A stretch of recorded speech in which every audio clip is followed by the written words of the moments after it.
Blackmagic have released a Pocket 6K Pro without the ND filters. But that's not what you should be excited by.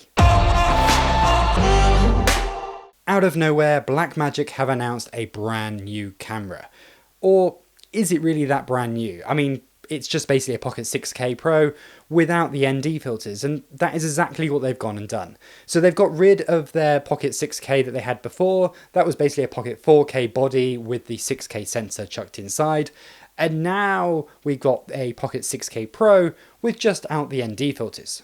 So you've still got that great 6K sensor, you've got obviously that amazing tiltable bright screen on the back. It can take the Sony batteries like the Pocket 6K Pro, and of course you can attach the EVF on the top if you so wish. Now they have decided to price the Pocket 6K G2 at the same price as the original Pocket 6K, which is great. However, that price was already very close to the Pocket 6K Pro.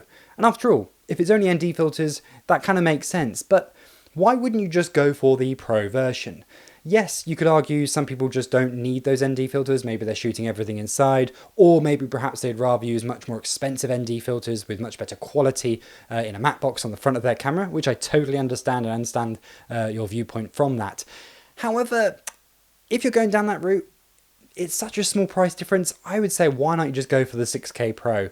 Have those ND filters, you can never use them, you can leave them untouched if you want, but at least they're there just in case one day, you're caught short and you suddenly need ND filters in your camera. It is a bit of a disappointment that we're not seeing things like 120 FPS coming to the Pocket series. I guess we're going to have to wait for a G2 Pocket 6K Pro for those features. Although it does get then quite confusing with the whole name convention. That's something that Blackmagic seem to fail at quite a bit. But the big announcement that was really exciting wasn't actually anything to do with this new camera. It is in fact an update that is coming to the entire Pocket line, and that is gyro stabilization data now going to come into the Blackmagic RAW file. That is absolutely awesome. If you know about how Sony use the gyro data with the Catalyst Browse software, it allows you to do post-stabilization with much better accuracy and quality than using digital stabilization, for example.